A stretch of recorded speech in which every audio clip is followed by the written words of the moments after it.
السلام علیکم۔ یہ ریکارڈنگ بلائنڈ پرسنس کے لیے کی جا رہی ہے۔ یہ ریکارڈنگ علم مدنیت سیکنڈ ایئر اردو میں ہے۔ ریکارڈنگ نمبر 1، سبق نمبر 1، تحریک پاکستان۔ مختصر سوالات و جوابات۔ سوال نمبر 1، دو قومی نظریے سے کیا مراد ہے؟ جواب۔ ہیڈنگ آئے گی دو قومی نظریہ، جسے انگلش میں کہیں گے ٹو نیشن تھیوری۔ دو قومی نظریے سے مراد یہ ہے کہ دنیا میں انسانوں کو دو گروہ یا قومیں آباد ہیں۔ پہلا گروہ وہ ہے جو اللہ تعالیٰ کی حاکمیت کو تسلیم کرتا ہے اور کاروبار حیات چلانے میں اس کے احکام کی اطاعت کرتا ہے، اور دوسرا وہ ہے جو اللہ تعالیٰ کے احکام کی نافرمانی کرتا ہے اور اپنی نفسانی خواہش کی پیروی کرتا ہے۔ Paragraph change. قرآن مجید میں ان دونوں گروہوں یا قوموں کو مختلف مقامات پر مختلف ناموں سے پکارا گیا ہے۔ اول ذکر یعنی ہدایت یافتہ گروہ کو امت مسلمہ، ملت ابراہیمی، امت وسطی اور حزب اللہ جیسے ناموں سے پکارا گیا ہے، اور ثانی ذکر وہ گروہ کو ملت کفار، مشرکین اور حزب الشیطان جیسے ناموں سے منسوب کیا گیا ہے۔ یہی اسلام کا تصور ملت ہے اور یہی دو قومی نظریہ۔ سوال نمبر 2، نظریہ پاکستان کے بنیادی اجزاء کون کون سے ہیں؟ جواب۔ ہیڈنگ آئے گی نظریہ پاکستان کے بنیادی اجزاء۔ نظریہ پاکستان کے 5 اجزاء یا عناصر حسب ذیل ہیں۔ ہیڈنگ آئے گی 1، اسلام۔ تحریک پاکستان کے دوران ایک معروف نعرہ تھا کہ پاکستان کا مطلب کیا؟ لا الہ الا اللہ۔ گویا پاکستان کی بنیاد اسلام ہے، اور یہ ملک اس لیے قائم کیا گیا ہے کہ یہاں کہ مسلمان اپنی انفرادی اور اجتماعی زندگیوں کو اسلامی تعلیمات کے مطابق بسر کر سکیں۔ اسلام اور پاکستان کا باہمی رشتہ وہی ہے جو انسانی زندگی میں روح کا جسم کے ساتھ ہے۔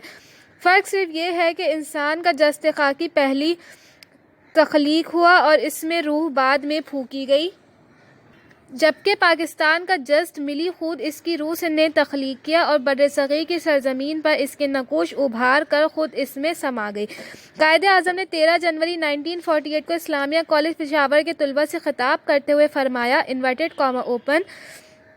ہم نے پاکستان کا مطالبہ زمین کا ایک ٹکڑا حاصل کرنے کے لیے نہیں کیا تھا، بلکہ ہم ایک ایسی تجربہ گاہ حاصل کرنا چاہتے تھے جہاں ہم اسلام کے اصولوں کو آزما سکیں۔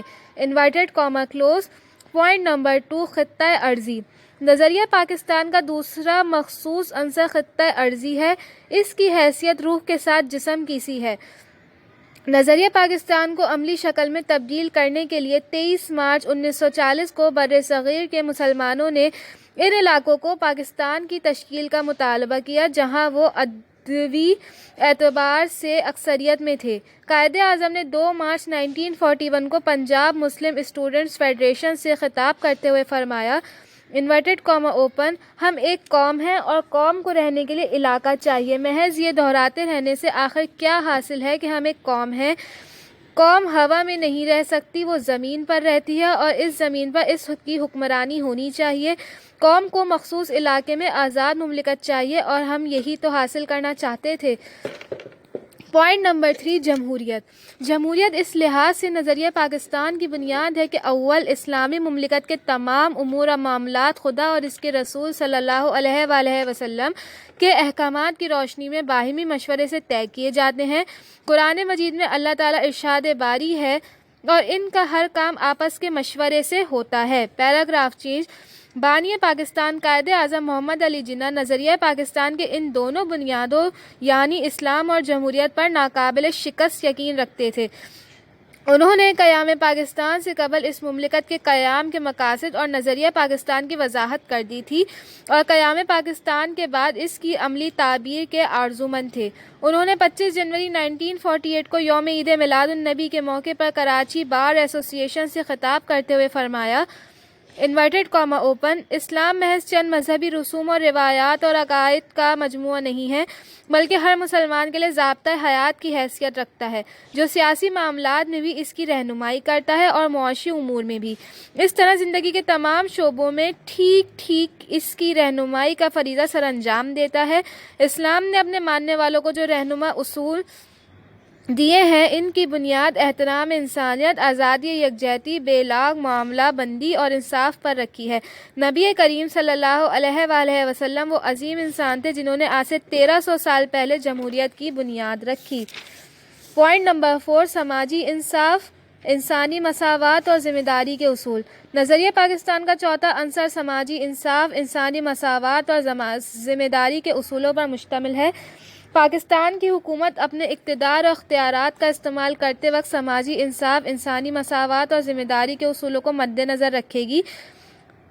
سماجی انصاف کا تقاضا یہ ہے کہ معاشرے میں ہر کسی کو اس کا حق ملے، قانون کی نظر میں سب برابر ہوں، خصوصی مراعات و ترجیحات کا خاتمہ ہو۔ سماجی انصاف کے بغیر اسلامی جمہوریہ کا تصور کرنا ہی محال ہے۔ ارشاد باری تعالیٰ ہے کہ کسی گروہ کی دشمنی تمہیں اتنا مشتعل نہ کر دے کہ انصاف سے پھر جاؤ، عدل کرو، یہ خدا ترسی سے زیادہ قریب ہے۔ اسلامی جمہوریہ ریاست میں رنگ و نسل اور ذات پات کی بنیادوں پر انسانوں میں کسی قسم کی تفریق نہیں کی جاتی۔ اسلام میں اگر کوئی چیز وجہ فضیلت اور باعث عزت و افتخار ہے تو وہ انسان کا تقویٰ ہے۔ حجۃ الوداع کے موقع پر نبی کریم صلی اللہ علیہ وآلہ وسلم نے مساوات کے بارے میں ارشاد فرمایا تم سب آدم کے اولاد ہو اور آدم کا خمیر مٹی سے بنا ہے، اور خبردار تم میں سے کسی عربی کو اجمی پر اور اجمی کو عربی اور گورے کو کالے پر اور کالے کو گورے پر کوئی فضیلت نہیں سوائے تقویٰ کے۔ پوائنٹ نمبر 5، بنیادی انسانی حقوق۔